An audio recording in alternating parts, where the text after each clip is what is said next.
Hola, ¿qué tal? Soy Felipe Mateo y estoy encantado de volver a saludarte. Bienvenido, bienvenida a mi canal. Si aún no lo has hecho, te invito a seguirme en mis redes sociales. Hoy os presento un vídeo diferente, un vídeo en el que comparto con vosotros mi colaboración con el canal de YouTube argentino La Justicia de los Débiles, hablando sobre males que son universales como la violencia de género. Espero que os guste. Nos vemos en el siguiente vídeo. ¡Feliz semana! Felipe Fernando Mateo Bueno, uno de los abogados más reconocidos en la península ibérica. El año pasado yo te contaba a Felipe, la tuve a Giovanna Carril, este año te tengo a vos y voy a tener otras personas de España. Y me gusta hacer esta entrevista con ustedes, gente de España, porque España es un poco la antesala de lo que está empezando a suceder en lo que es América Latina. Lamentablemente veo tu cara, veo que asentís con tu cara, de lo que nos está sucediendo con todo lo que tiene que ver con estas ideologías de género. Lamentables ideologías de género que no han traído ninguna solución, sino cada vez traen más caos y más problemas. Ante todo, Felipe, me gustaría que vos te tomes el tiempo que necesites, pero que nos hagas un paneo, me cuentes cómo está España, cómo está sufriendo España y transitando todo esto con respecto a las ideologías de género y la aplicación que tiene la justicia. Que nos cuente cómo lo vivís vos como profesional. Vos sos un abogado litigante y defensor de hombres, generalmente, aunque sé que te han contratado mujeres para que no te contraten los esposos. Veo que me sigues y dices eso. Sí, mucho te sigo. Vamos a ver, a mí me gusta decir siempre una cosa que para mí es muy importante. Yo no defiendo hombres, yo defiendo personas. ¿eh? Yo cuando alguien llama a la puerta de mi despacho, no me fijo en lo que tiene entre las piernas. ¿eh? Lo que sí que es cierto es que vivimos en una sociedad muy tendente a poner etiquetas y a mí me han puesto esa. También, en honor a la verdad, tengo que decir que el 75% de mi clientela son hombres. Ahí ¿eh? está. Pero hay un 25% que son mujeres y que, bueno, que yo desde luego no hago distinción. Lo único que no defiendo son disparates. Eso no lo defendería nunca. Pero si a mí una mujer o un hombre, en fin, quitemos etiquetas, si a mí una persona viene para que lo defienda y me propone algo justo y razonable, Felipe Mateo está a su disposición. Si me proponen un disparate, pues Felipe Mateo no está a la disposición de nadie, porque todo el mundo tiene derecho a una defensa, pero no todo el mundo tiene derecho a que lo defienda yo. Eso es cosa diferente. ¿Vale? No, está perfecto. De hecho, te anticipaste a algo que yo te iba a preguntar más adelante, pero te vuelvo a reiterar si me podés hacer un paneo de cuál es la realidad española. Ahora voy al paneo, efectivamente. Mira, en España la situación es la siguiente. En el año 2004 entró en vigor la Ley Orgánica 1/2004 de medidas de protección integral contra la violencia de género. ¿Y qué es lo que hemos tenido? Pues desde el 2004 hasta ahora llevamos 20 años de continuas y sucesivas vueltas de tuerca. Pero lo que evidencia que toda esa ley y todas las vueltas de tuerca han fracasado es que en líneas generales siguen muriendo el mismo número de mujeres al año que morían entonces, en el 2004. Y lo que es más importante, esto se ha convertido en un negocio. De hecho, se llama la industria de género, pero se ha convertido en un negocio que tiene un coste muy grande porque, tengo que hacer una matización, el Tribunal Constitucional dijo que la ley era constitucional, no era inconstitucional, ¿vale? Y hay que respetar eso, pero la realidad es que es una ley que está pisoteando derechos fundamentales.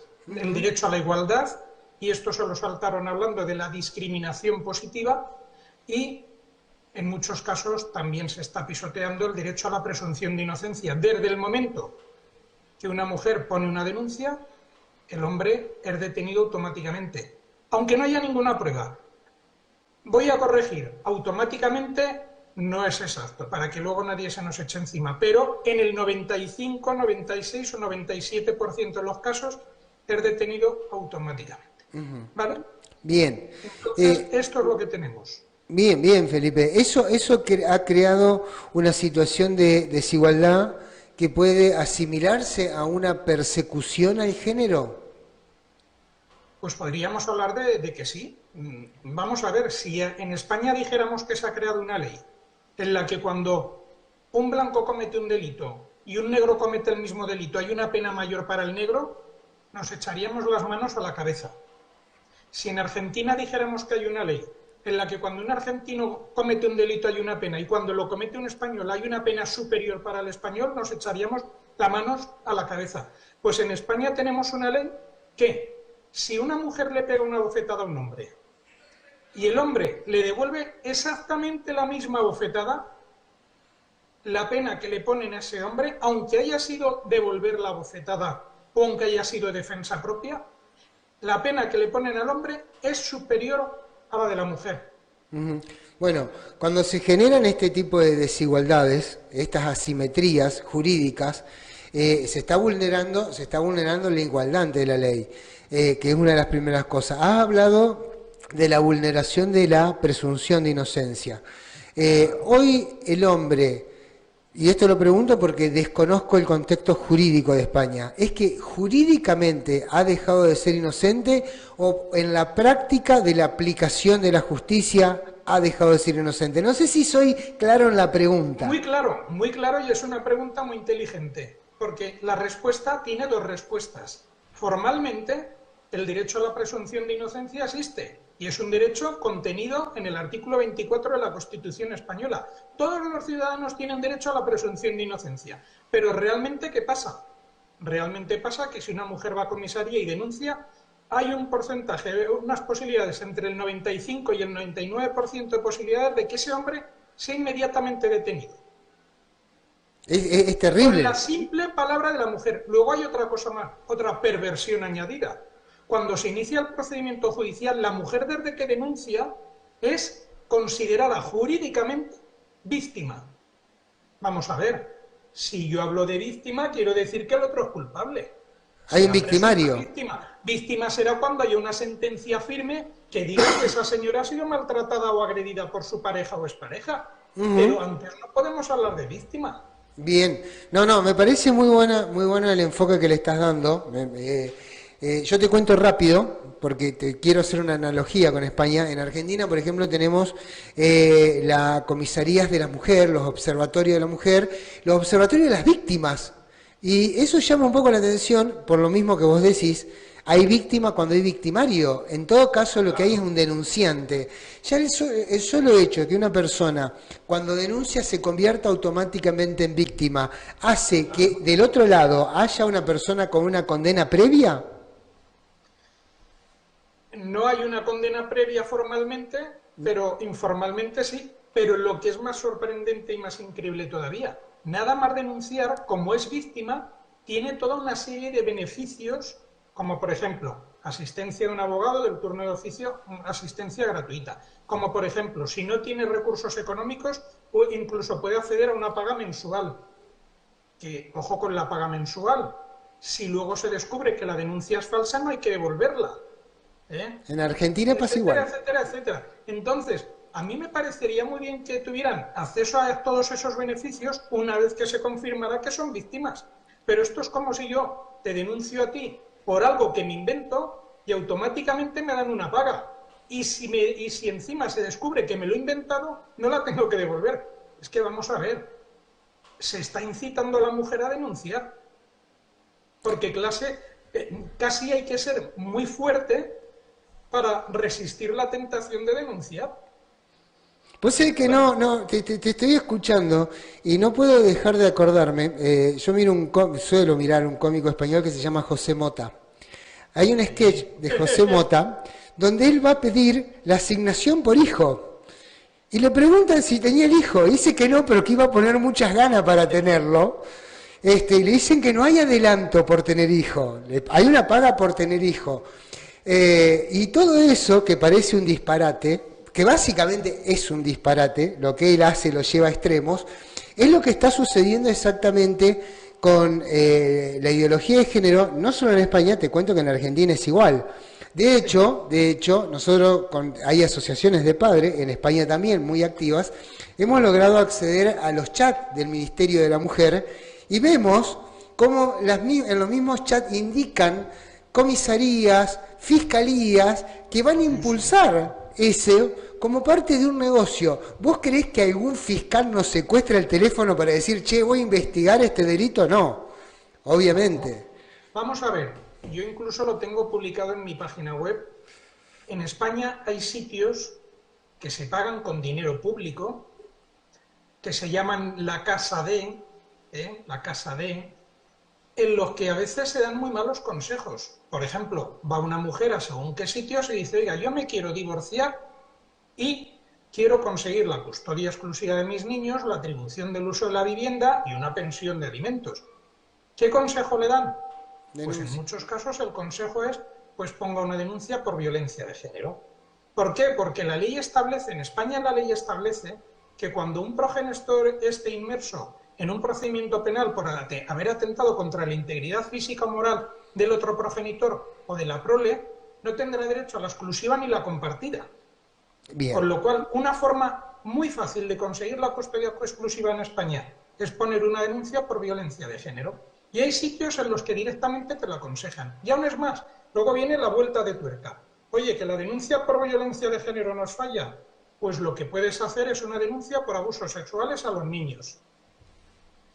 Cuando se resuelven los asuntos, la violencia de género o el tema de los niños, resulta que ya ha pasado 1 año, 2 años, el padre poco menos es un desconocido para los niños están adaptados a la exclusiva materna, ¿cómo vamos a pasar ahora a una compartida? Y en interés del menor, lo mejor que se quede todo como está. Bien. Y aquí no pasa nada. Abordaste dos temas que yo lo quería ver y los quiero ver por separado. Un poco es el daño hacia esa persona que es imputada, porque en realidad es solamente imputada o denunciada en todo caso, que tiene que pasar por todo un proceso. Y yo siempre hago la misma pregunta a los abogados. ¿Cuál es la posibilidad que tiene una persona de probar algo que no hizo? Uy, eso es muy complicado. En primer lugar, permíteme una matización. En España hubo una reforma legal y ahora ya no se habla de imputados, se habla de investigados, ¿vale? Pero aquí hay algo diabólico, la prueba diabólica, que se invierte lo de la carga de la prueba. Si yo, por ejemplo, digo que usted es un ladrón, yo tengo que demostrar que usted es un ladrón. Pero cuando hay una denuncia por violencia de género, muchas veces tú tienes que demostrar cosas que además son muy difíciles de demostrar. Por ejemplo, ¿cómo demuestro yo que a una señora no le he tocado las nalgas? Porque claro, dice, si la señora dice que yo le he pegado una paliza, pues habrá un parte de lesiones, habrá unos hematomas, etcétera. Pero si la señora me denuncia porque dice que le he tocado las nalgas, ¿cómo demuestro yo que no le he tocado las nalgas? Poco menos que es la palabra del uno contra la del otro. Como no tengas una forma de probar eso, tienes un problema serio, ¿eh? Bien, pero eso es un atentado contra la sociedad en general. Lo voy a abordar desde un tema más amplio. No se trata solamente de lo que vive la persona que es, me dijiste, ya no es imputado, es investigado. Ya no se trata solamente de quien está sindicado como investigado, sino de una cuestión social, porque eso de expandirse, ¿cómo impacta con el resto de la gente? Porque quiere decir que nadie está a salvo. Nadie está a salvo de esto. Nadie. Aquí, vamos a ver, nadie está exento del riesgo de que se te cruce una persona, en este caso, como hablamos de violencia de género, una mujer que te pueda arruinar la vida con una facilidad enorme. Claro, porque ahora ni siquiera ya hablamos de llegar a la intimidad, a la relación sexual. Si no, estamos hablando que en cualquier contexto pueden denunciarte y pueden arruinarte la vida. Vamos a ver, siempre en España de momento, aunque se quiere cambiar, ahora te diré yo el siguiente paso, en España de momento solo se considera violencia de género o violencia sobre la mujer cuando es ejercida por el varón sobre su expareja, sobre su pareja o expareja. ¿Cuál es el siguiente paso, la siguiente vuelta de tuerca que quieren dar? La siguiente vuelta de tuerca es que sea violencia de género cualquier conducta que se ejerza el varón sobre cualquier mujer, independientemente de que haya habido una relación afectiva o de análoga naturaleza. Está bien. Con lo cual, imaginemos que yo tengo una discusión en el supermercado con una señora porque se cuela pues si prospera eso, eso sería violencia sobre la mujer. Bueno, en Argentina eso lo tenemos vigente, te aclaro, ¿no? Te cuento que eso sucede. O sea, cualquier discusión de tránsito termina en una denuncia por violencia de género, y esto no es una exageración. Hay gente que lo ha grabado. Eso es una puñetera locura. Bueno, eso, bien, gracias por ser tan gráfico. Me gustan esas entrevistas donde se dicen lo que se piensa. Me encanta. Lo importante es que la gente nos entienda, por eso prefiero hablar en términos que nos entiendan. Es la Eso idea. que me cuentas es una puñetera locura. Es una locura. Es lo que quieren hacer en España más pronto o más tarde, ¿eh? Quiere decir que esto no es que nosotros seguimos un proceso, todo esto que vamos charlando me indica que van probando diferentes soluciones en diferentes lugares. Evidentemente lo van probando a ver cuál es la tolerancia de esa sociedad. A mí, antes de ir a la pregunta de la sociedad en general, tocaste un tema que me interesa y toco mucho, que tiene que ver con los niños inmersos en esa guerra, porque hay una guerra de adultos, está claro, donde a veces no siempre el hombre es inocente. Yo quiero aclarar algo, ¿no? No es que estamos diciendo acá, che, todos los hombres son bonitos y todas las mujeres son malas. No, estamos hablando que la instrumentación de la denuncia como método de castigo hacia un género está haciendo que muchos inocentes transiten por ese problema. Pero dentro de los inocentes está la niñez. ¿Cómo se vive? Vos que lo ves como abogado. A los padres que estamos alejados de nuestros hijos nos destroza. ¿Y a los niños? ¿Cómo los ves vos a los niños? Vamos a ver, una matización en primer lugar. La Ley Orgánica 1/2004 y la idea con la que surgió es una ley excelente. Proteger a la mujer de los maltratadores. A mí me parece excelente. El problema es que se ha pervertido el uso de esa norma. Y se está abusando de esa norma y se está instrumentalizando para conseguir determinadas cosas.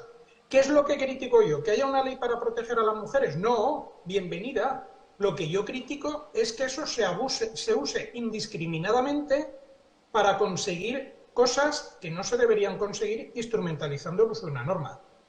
En cuanto a los niños, pues los niños todos sabemos que en los juzgados de familia se nos llena la boca hablando del interés superior del menor, que es un concepto jurídico indeterminado, que es muy bonito, pero la realidad es que en los procedimientos de familia, los más desprotegidos, los más indefensos y los más inocentes son los niños.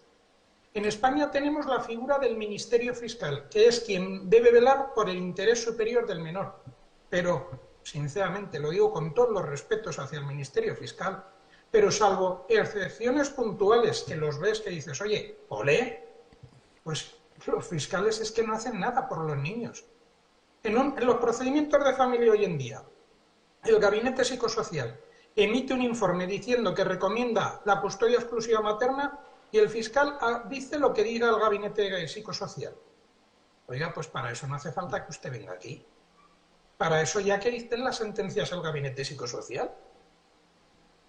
Pero claro, realmente, ten en cuenta una cosa, en los procedimientos de divorcio contenciosos, el abogado de la mujer vela por los intereses de la mujer y el abogado del hombre por los intereses del hombre.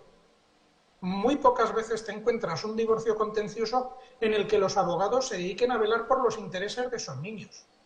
Bueno, te cuento algo a la pasada, antes de ir a lo siguiente. Nosotros tenemos una defensora de la niñez de la nación que se saca fotos con el pañuelo verde del aborto. Es más, participaba de las marchas abortistas y hoy es la defensora de la niñez. Es una cosa bastante difícil de entender, pero bueno, veo de dónde viene de dónde viene este tipo de manejo. ¿Sabe por qué yo te llevé por todo este camino que tenía que ver con la extinción de la presunción de la inocencia en la práctica, no en la ley, la persecución hacia un género, la perversión de una ley, la implicación del Estado, porque en realidad lo que la gente a veces no entiende es que cuando vos tenés un fiscal enfrente, tenés todo un Estado por detrás. Ya estás muerto, estás frito, no tenés ninguna posibilidad en esa pelea. Porque en algún momento España planteó esto como un delito de lesa humanidad en la Corte Europea, si mal no recuerdo, no sé en el año que lo planteó, y le terminaron contestando que era una deuda histórica. ¿Vos sentís que esto se trata de una cuestión histórica, se trata de una cuestión económica? No, en absoluto. Esto es algo ya que es algo global, hay males que son universales, es una ideología que se pretende implantar no solamente en España, en Latinoamérica lo estamos viendo, y que obedece a otros intereses, y que lo que busca es dividir la sociedad. En este caso se está dividiendo entre hombres y mujeres, y además se está creando lo que yo llamo la sociedad del miedo. ¿Por qué la sociedad del miedo? Las mujeres están todas atemorizadas, porque claro, todos los hombres son unos violadores, unos maltratadores, y los hombres están atemorizados porque hoy en día cualquier mujer con una denuncia falsa te puede arruinar la vida. Entonces se ha creado la sociedad del miedo. ¿Qué persigue esto? Pues hombre, a lo mejor una de las cosas que persigue, y en España se ha conseguido, es reducir la natalidad. Ahí quiero ir. España es uno de los países con el índice de natalidad más bajo del mundo. Pero claro, es que yo es lo que cuento. Hace 30 años, si un hombre se quería arruinar la vida, se tenía que meter en el juego, en las drogas, en la prostitución, en el alcohol. Ahora, si te quieres arruinar la vida, pues como elijas mal la persona con la que te emparejas y tienes hijos, te arruinas la vida, pero totalmente.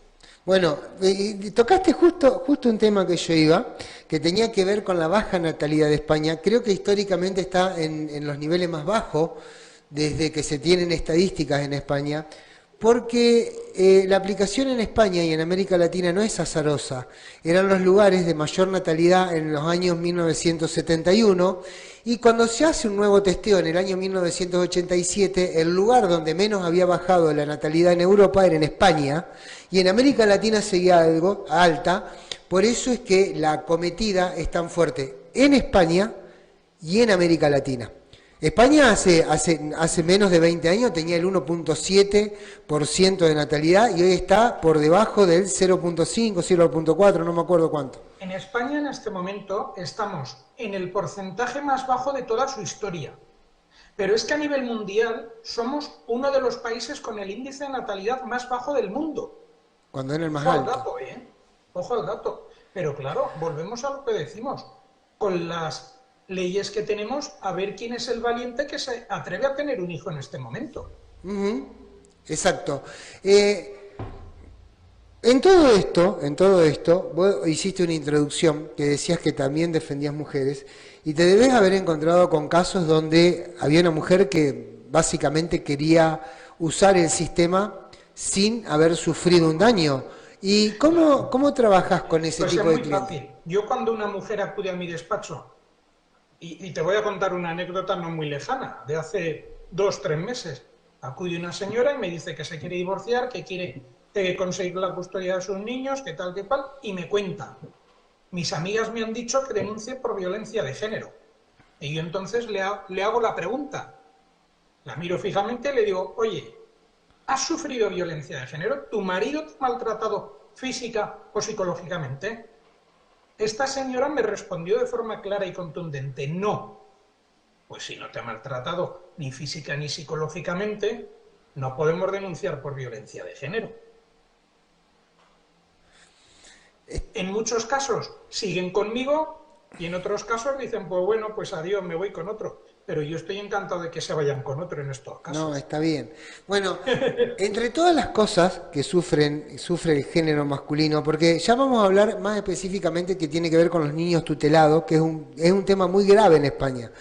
Pero quiero hablar con vos, y no quería dejarlo para el final, porque no son todas derrotas para los hombres. Vos has conseguido un fallo que ha pasado a ser histórico, de alguna forma entre comillas, que es el fallo 641/18 del 20 de noviembre de 2018, donde dictada por la Sala de lo Civil del Tribunal Supremo, en virtud de la cual la convivencia con una nueva pareja en la vivienda familiar es causa de extinción de la atribución del uso de la vivienda. Esto técnicamente, quiero que lo expliques para la gente qué es lo que lograste con esa sentencia. Lo voy a explicar en términos muy coloquiales que nos vamos a entender todos. Cuando una pareja se divorcia, una de las cosas que puede pasar es que a la mujer le den la custodia de los niños y como progenitora custodia le den también la atribución del uso de la vivienda familiar. Entonces ella se queda allí con los niños viviendo en esa casa y el hombre se tiene que ir a la calle o a vivir a casa de sus padres o alquilarse un piso por ahí, o si tiene posibles, comprarse un piso. Pero ¿qué pasaba? Que a lo mejor a los 6 meses, al año, a los 2 años, esta señora rehacía su vida, se echaba un noviete y se lo llevaba a vivir a casa. Dices, oye, a mí me parece muy bien que rehaga su vida. Si está divorciada, fantástico. Pero dices, oye, ¿y por qué se van a vivir a casa, a una casa que es de mi cliente también? ¿Y por qué el hombre tiene que mantener al nuevo novio de esta señora? Porque mira, cuando un hombre se divorcia, a mí me parece que por obligación legal y obligación moral tiene la obligación, legalmente y moralmente, de mantener a sus hijos. Y si me apuras, de mantener a su exmujer. Pero hombre, mantener al exmarido de su exmujer, perdón, mantener al novio de su exmujer me parece un disparate. Yo los llamo mantenidos. Entonces, lo que el Tribunal Supremo dijo es que cuando entra un tercero en la vivienda familiar pierde ese carácter de vivienda familiar y entonces la señora con su nuevo novio se tienen que ir de allí. O hay la opción de que le compre su parte de la vivienda al marido, o hay opción de que se vaya, la vendan y se repartan el dinero. A mí ha habido padres que me han contado, dice, ¿tú sabes lo que es que yo voy a mi casa a llevar a mis hijos o a recoger a mis hijos y me abre el novio de ella y él está en mi casa sin pagar ni un duro y yo pago la mitad de la hipoteca, la mitad del impuesto de bienes inmuebles, la mitad del seguro del hogar, la mitad de las derramas de la comunidad y el tío se me descojona encima? Pues el Tribunal Supremo lo que hizo acabar con una situación injusta. Bueno, entre tantas cosas malas, eso fue un pequeño triunfo que aparte ese fallo se usa mucho hasta este momento para recuperar para recuperar las viviendas de los hombres que están excluidos del hogar. Incluso hay algo que vos no lo decís porque vos estás hablando suponiendo que la casa es de los dos, pero hay lugares donde la casa es del hombre. Es que esa es otra, ¿eh? Yo he llevado asuntos en que la vivienda era un bien privativo de mi cliente y él tenía que estar pagando el 100% de la hipoteca. Dices, tela marinera. Bueno, entonces eso era la parte más grave. Voy a volver sobre el tema de los niños y te lo dije recién. España está sufriendo algo muchísimo que tiene que ver con los niños tutelados. Yo siempre le digo, acá en Argentina todavía no llegamos ahí, pero vamos camino a eso, en donde esta ideología propone que los niños no son de los padres, sino que son del Estado, de la gran tribu global, porque es la forma de adoctrinarlos aparte. Y en España esto se ha institucionalizado, que por cualquier motivo el Estado empieza a secuestrar a esos niños, como a sustraerlo de sus vínculos con los padres y a quedar bajo la tutela del Estado. Pero esto ha dado paso, por un lado, a una situación injusta y ha dado paso a grandes escándalos. Quisiera que hablemos primero de las situaciones injustas que tienen que ver con esta sustracción del Estado. Después vamos a hablar un poquito de los escándalos que se han dado. Quisiera que vos como abogado me des tu visión de cuál es. Te voy a ser muy sincero, yo de esto te puedo hablar muy poco porque yo lo que llevo es derecho de familia, estrictamente, y no me meto en este tipo de asuntos porque mira, cuando luchas contra el Estado, contra la administración, yo siempre digo que no hay igualdad de armas. No estamos en igualdad. Y entonces, temas de derecho administrativo y temas que tengan que ver con la administración, prefiero no llevarlos. También te diré otra cosa, evidentemente ha habido escándalos en esa materia, ha habido cuestiones, pero no tengo una impresión de que esto sea tan generalizado y tan extremo como parece que lo estás contando tú. Yo pienso que, bueno, todavía no hemos llegado a una situación en la que los niños te los quiten tan fácilmente. Ojo, aquí hubo una ministra de Educación que dijo que los niños eran del Estado. O sea que no se esconden tampoco en decirlo, Pero, bueno, yo a lo que me dedico es derecho de familia, separaciones, divorcios, custodias, etcétera, y penal relacionado con familia, violencia de género, pero tema de tutelas y tema de luchar contra el Estado es algo que, francamente, no quiero saber nada. Bueno, está bien. Te iba a preguntar por Irene Montero, pero te voy a salvar de esa pregunta. La voy a saltar. No, pues yo respondería encantado a esa pregunta, Pero lo que tiene que ver con la aplicación de la educación sexual integral en el sistema educativo, hablando de niños que no están formados. Pero bueno, no te quiero poner en compromiso, Felipe, respondé No, lo que no, a vos mí no me creas. pones en compromiso. Yo, mi opinión sobre Irene Montero es pública y notoria. ¿Eh? Yo pienso que además ella solita se va metiendo en los líos sucesivamente.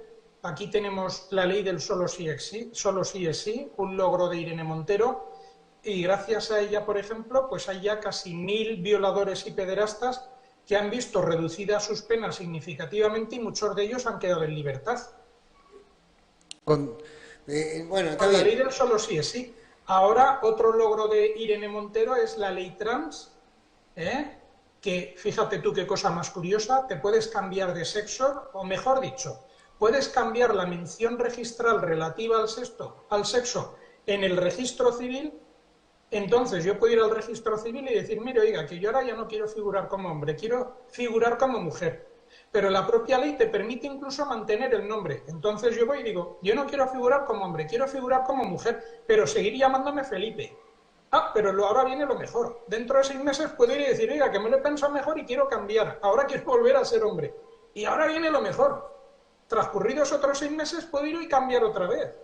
Pero ¿qué clase de ley es esta? ¿Qué clase de seriedad? ¿Qué clase de sinsentido?